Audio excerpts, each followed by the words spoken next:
Hi, I'm Mara Webster with In Creative Company, and thank you so much for tuning into one of our talks today. I'm so excited today to be joined by the fantastic Hope Lauren, currently starring in The Republic of Sarah. And what I love about the show from the offset is that it's so much about characters coming together and interpersonal dynamics at the center and the core. And it sounds like that was something that everybody was very aware of, even during the casting process and the screen test process.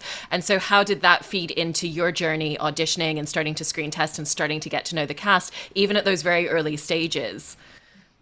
I feel like during the audition process, and you can ask any of the other cast because they made fun of me a ton for this, I would keep journals and journals and journals with me because I was like, these characters all have known each other. We're all playing characters other than Maya, who comes and moves into the like small town. We're all playing characters who have like grown up knowing each other for years and years and years. And especially Corinne's relationship with Danny, where they were like middle school sweethearts, high school sweethearts, had like grown up sort of with a really dense relationship. And same with Corinne and Sarah. I would just have these journals and like write out like old memories of like what prom was like, or like what graduation was like, or what our first date was like, like just like all of these things, because I was like, you meet these people at a moment when they've already had so much history together. And so I wanted to make sure that like the history was there and it was rich. And then I was also like the obnoxious cast member that when we first went up to shoot way back in March of 2020, I'd be like, can we all get coffee so we can talk to each other and like see what maybe like our characters' relationships were like and what our friendships were like. And and so that was like very important to me because these characters have known each other for so long. I was like, I was being such a dork about it. I was like, let's all get to know each other so that that comes across. And then the pandemic happened, so we had no choice than to get to know each other really well, really fast. I absolutely love that though, and especially, you can see the payoff on screen. Is journaling and doing that type of backstory development, is that always part of your character process, or was it just much more intense because of this particular character and the relationships, as you were saying? That's a good question. I feel like it's always a part of my process, but it really lent itself to like this story and this character, or these like this group of characters. I like, as a joke, like for rap gifts, I got a lot of journals because they were like, Hope loves her journals. um, I find that like I get really like anxious before auditions and before work. And I find that like writing about it, like any kind of like journaling is always like helpful, but like I find that like writing about it and like writing about my character like helps alleviate that anxiety. And then it also helps like deepen my understanding of the character. So like two birds, one stone, you know? And then in working with Jeffrey Paul King, who's the show creator, what are some of the early things that he really helped you to uncover and unpack about Corinne as a character that were maybe between the lines on the pages? And Jeffrey Paul King is like, he's the greatest showrunner. He knows each of these characters front and back and had, I guess he's been living with this story for so long and with these characters for so long that like when I first got the role, he was like, can I hop on a FaceTime with you? And I was like, yes. And we hopped on and I was like, I have a million questions. And he was like, I have a million answers. So like we talked for hours about, Corinne's past, all of her past relationships. I wanted to make sure that like my idea of her backstory aligned with his idea of her backstory. And like we like merged those things together. And then he also told me, he's like, yeah, and around like, season 4 is around when I think this would happen. And I was like, we haven't even, and this was during the pilot. I was like, we haven't even gotten to season 1 yet, but that's great to know. Where like he knows each character and he knows where he wants their arc to go. And he knows like the payoff that he wants them to have. And he's so collaborative. And I think something really important that he did at the beginning is once he assembled the writer's room, he contacted each of us and we had a session with the writers and he wanted us to talk about anything at all that we felt really passionate about. And he opened up the floor for us to be able to sort of talk to the writers and to him to make sure that we were not only getting to like tell this story, but also getting to tell stories that were really important to us. So it kind of gave us all this like, agency over our own characters and storytelling, but also it was just so collaborative. It's always been so collaborative with him. That's incredible because you hear a lot about once shows are in season 2, season 3 that they become very collaborative with the cast and the writers. But I don't know if I've ever heard anyone talk about before we even shot the first episode that that's been part of the process. Yeah, that was totally foreign to me. I was like, this seems too good to be true, but it's been so lovely. And yeah, from the very first moment, he was like, I want to know how you guys feel about your characters, and I want to know what stories you'd like to tell. And I think that like comes across in the first season. There's so many things and like deep emotional things that get tackled that I think came from those early conversations and from his openness and willingness. Like from the beginning, Jeffrey's like, I don't want to sugarcoat anything. I want these characters to be flawed and realistic. I want them, some of them to like not even be redeemable, you know? And so like we've always just had these like open, honest conversations about that. Love it. And then you had Kat Candler directing the pilot episode, who's just really, really phenomenal as a filmmaker as well. And what was that collaboration, especially because at that point, then everybody's figuring out not just the voice of the show, but also visually and aesthetically what it's going to be as well. Oh man. Yeah, she had such a big hand in, you know, the aesthetics of the pilot and in like the music. And she set such a tone of like, she would like play music on set and she would have rehearsals with us. And like, you don't often rehearse TV or, you know, you only do in like specific circumstances, but like she had rehearsals with us so that we knew again, like what our relationships were like and what the blocking was going to be like. So like on the day when we showed up, we felt so prepared.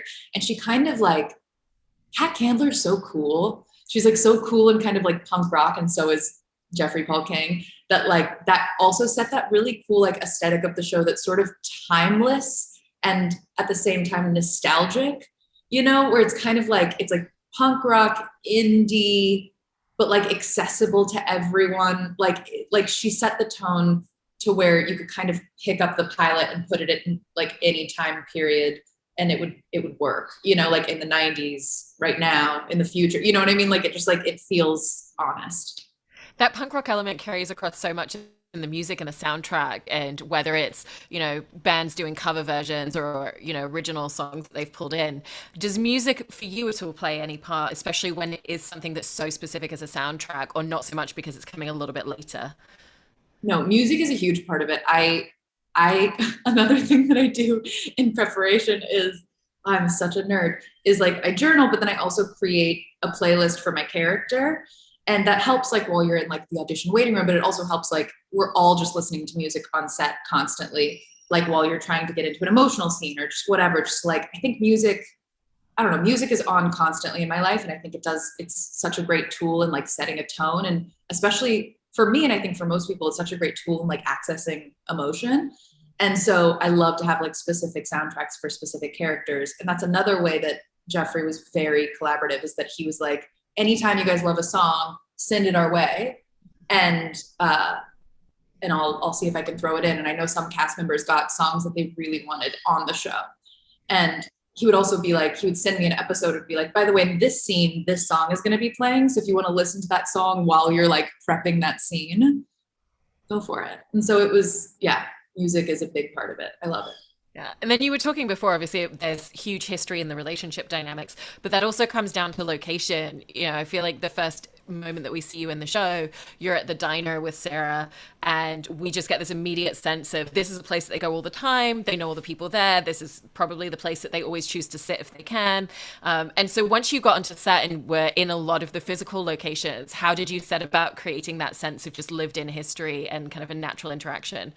You know what they did that was so cool? Like now that you're asking all these questions, I'm like, oh, so many things about this were so cool. What they did at the beginning, before we went out, they asked us each to send in like 3 to 5 photos of like our friends or our family or like us when we were kids and like get them approved. And then they printed them out, and all the pictures you see on the walls, those are all of like us when we were kids or our friends, or like I know Jeffrey's like parents are on there, and like a lot of our parents are up on the wall. So you know, I'd be doing a scene and looking at Sarah and then look up and like see a picture of my grandpa and my cousins. And so you immediately like feel at home. And I thought like these details are so important for exactly the reason that you said, where we're all supposed to have a relationship with Sweetie Pie, like with that space. Like we've all grown up in Sweetie Pie, going to that diner and walking in and seeing pictures of your family and each cast member seeing pictures of their family up on the wall, I think just immediately you immediately felt comfortable in that space. Yeah. You know, and then you were talking obviously about the history between Corinne and Sarah. And what I love about that dynamic is a lot of times someone who's there as like the best friend can be not as fully developed as Corinne is, and they've really made sure that from the very beginning it's like this is her entire world. We're getting so many details just in these first two couple of episodes, so like that that's just going to grow and build from there. And so I was interested in how that really helped you in fleshing out so many elements of her, in really having a character that's like so fully layered. Oh man. Yeah. I feel like when I first read the pilot, in the first bit of the pilot, I was like, oh yeah, exactly what you said. I was like, she's Sarah's best friend. And then once it got to the end and it was her looking through the pictures of her and Danny and then kind of like shutting the laptop, I was like, oh, that gives me everything I need to know about this character. Everyone perceives her in this one way, but she's got a lot going on under the surface. And there's no way that that's not going to get unearthed throughout the first season. And so just that little tiny moment, and at the end of the pilot, that happens a lot where it just kind of flashes to each character kind of having a private moment with themselves. And I thought that was so important to kind of add to the dimensions of these characters that like, like you are introduced to the character and then at the end, you kind of see them all have this private moment that reveals so much more. And so again, that first talk I had with Jeff, I was like, there's a lot going on with Corinne, isn't there? And he's like, oh, there's a lot going on with Corinne. And then we got to like, he, fleshed all of that out throughout the season beautifully. But that little moment was such a good like hint at like, oh, she's more than just the best friend. Like each of these characters are more than they're presented to be. There's so much going on with each of them. And even to that point, like you said, Sarah and Corinne have this really long-lasting friendship. They've grown up together. Corinne was, really in a relationship for years with her brother. And there's also that element because Sarah had certain things in her own family that aren't fully fulfilled, between the struggle with her mom's sobriety, the fact that her brother has been gone for so many years. And so did the two of you think about some of the almost family-like elements and dynamics that you wanted to pull into their friendship as well? Oh yes. Yeah. We had many, a coffee date, wine date, Stella and I, where we like sat down and mapped out what it was like. And, Jeff told us that like these two people have been friends since they were probably toddlers. They're like more like siblings at this point, but also just like true ride or dies, like that level of friendship where it doesn't matter what phase of your life, you're always going to have like a really intimate, deep connection with this person. And so we would sit down and like just map out like little memories and what it must have been like, and what was it like when Corinne fell in love with her best friend's brother, and did that complicate things? And we just like had so much fun mapping out what that relationship looked like, because I think for both of us, you probably too, I'm like, I love female friendships and I love the depiction of female friendships, and I love it when they're depicted as honest as they are, when it can kind of be like a sisterhood where things aren't always perfect, but there's just an intimacy there that like they fight for. And so we both just had so much fun mapping out what that looked like. And Jeff, of course, was so collaborative and like hearing any sort of ideas we had. But yeah, we definitely sat down over and over and over again and talked about what that looked like.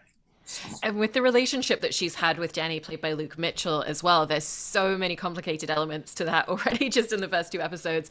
From their history of being together, it's clear that they were at least engaged at some point, and then him leaving and never even getting in touch or saying a word.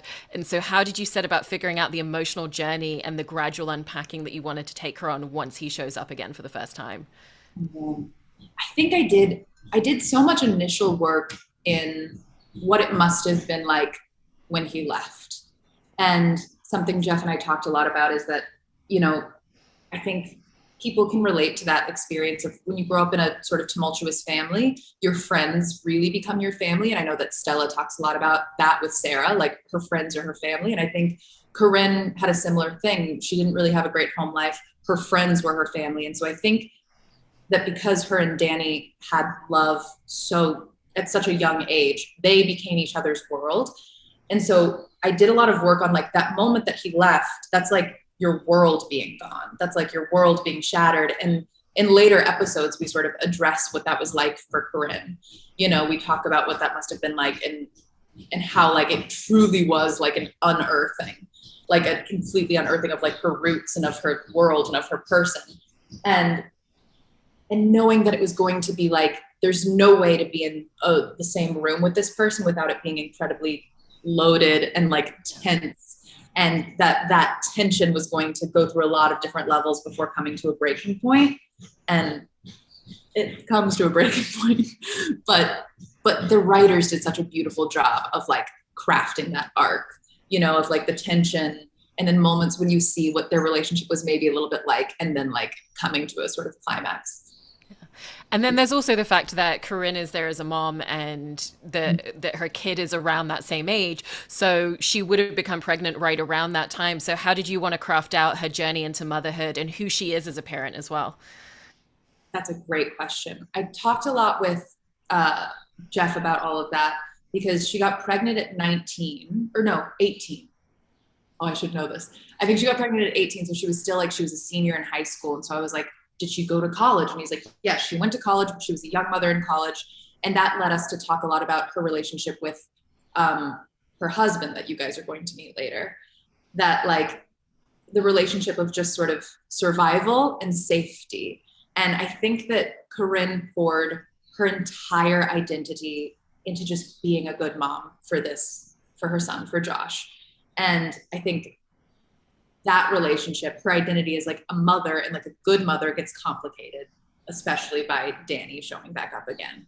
Because all of the work I did about like how Corinne moved on after he left was a lot about just like her completely investing in her motherhood and in being, yeah, a really, really good mom to Josh. So And as a character, you've self-described her as someone who doesn't always necessarily have the volition to stand up for herself. But again, the show is so much about these characters being placed into slightly extraordinary circumstances and situations, and then who they become as the result of that. And we can already see her trajectory growing and finding a lot more self-worth and self-validation, it seems. And at the same time, it feels like that journey's happening, but still staying very true to who she is at the very beginning. So how do you track and figure out how much you can start shifting and evolving her as a character, but also which are the elements which always have to remain part of her core? ooh, oh, that's a really good question. Oh my goodness. I, oh, that's a really good question. I think that when I think of like the core parts of her elements, something that I found really striking about her, even just in the pilot, I was like, this is someone who has obviously been through a lot, like, you know, being a teen mom, being alone for a bit, like having her, you know, having this like initial sort of traumatic abandonment. Uh, I think she's someone who's been through so much, but her vulnerability hasn't suffered for it. She hasn't become more jaded. She hasn't become jaded or like less hopeful or like cynical.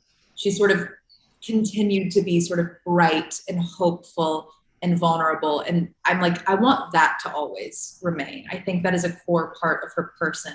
And so while other things evolve and grow, I think one of her main strengths is her sort of continued vulnerability. And so I'm like, she can get stronger, but I want that vulnerability to remain because I do think it's one of her strengths. So I think that that stays. And then I think we all get the sort of, it's so fun to watch her very slowly step into little bits of her power. And I think that's going to keep happening. Yeah. And when you look at the subject of the show on the surface, it does sound a little bit heightened. This is a small town and they are becoming their own country and figuring out how they're going to do it and all that comes with it. But the reason that it works in concept is because of how it's grounded through the characters, through their relationship dynamics, and then the fact that it's also a real reflection of local community and political organizing and the way that that happens every day. And so what were some of the conversations that happened amongst everybody in always ensuring that we're going to take this concept, but we're going to make it feel really intimate and connected at every stage? I think main conversations, you know, Jeff is so smart and he's just so interested in like the very realistic idea of like, he's like, there are places where this exact thing has happened. He's like, this sounds so far-fetched, but he's like, it's not that far-fetched. I want to look at how like realistically a community would deal with it. So it's a far-fetched, like it's a, you know, it seems like this really wild premise, but Jeff was so, you know, intent on grounding it in like, how would humans actually deal with this? You know, you've seen episode 2, so it's like the lights go out. How would we get the power on? It's just like in season 1, there is no problem that like the new country doesn't face. Like just every episode is like new problem after new problem after new problem. And he's just like so interested in how would a group of people come together to problem solve it. And I think what he kept really wanting to be clear was that like we aren't going to solve the problems perfectly, we aren't going to we aren't trying to say like this is the correct way to do it, but we're just exploring how one would solve these problems. And so I feel like that was like the main conversation we had, was like, realistically what would happen, realistically how would a group of people who have never done this before, how would they tackle this? And I think what's lovely about that is that means that everyone has to be involved, not just the adults, but like the teenagers get involved. It's like, if it's a small community, then everyone has to be involved in order to like solve these problems. And so we talked a lot about that, a lot about just everyone being involved and like keeping it very realistic. Yeah. I also really appreciate that one of the ways that it does realistically capture the day to day is actually through the costumes and the outfits that all of the characters wear, and it's very worn pieces, and it's also, you can already see repetition of clothing items as well. So it's not trying to switch out and be like, oh, you know, this person changed 3 times a day because it looked more interesting and glamorous. And so how did that help you in connecting with your character and understanding certain aspects of her day to day through the fact that that was how they approached costumes? Oh, costumes was so fun. Costumes is such a fun part of storytelling. And yeah, exactly what you said. Jeff talked a lot about how he's like, these characters aren't like wealthy, except for the ones that are. Like Danny needs to look very different, like coming from like, you know, this like corporate, you know, lawyer job in New York. He needs to look very different than like us, the townies. And I think there's just a big change in Corinne's wardrobe from episode 1 to episode 2. And you can see it like at the end of episode 2 when she gets all dressed up, which I love so much. But like, I talked a lot with the costume designer about how she dresses, you know, very just for the function of being a mom. She dresses just like, you know, maybe not with a ton of like thought, just sort of like, I'm a teacher, I'm a mom, I got to keep going. And then when Danny shows up, it's a little bit like she starts leaning into her femininity, or like she starts trying to like dress up a little bit more, that thing that like you don't want to do but you want to do, you know, like to like dress up for like a crush or something. And so we talked a lot about like Corinne's wardrobe trajectory of sort of starting off as sort of just like dressing for function, and then kind of playing around with her expressing herself a little bit more through her wardrobe. Yeah. And even with the amount of preparation and research and details that you put together for her as a character at the beginning, there's always things that you uncover and you learn about a character as you're playing them, especially throughout the length of an entire season. So what did you find were some of the aspects with her that you started to learn about her as you got a little bit deeper into the season? Ooh, that's a good question. I'm trying to figure out how I can answer it without giving too much away. I know, I realized as soon as I asked it, it's a bit of a trick. Yeah, I'm like, because there were some shocking things to me, but they're shocking because they're spoilers. So I'm trying to think.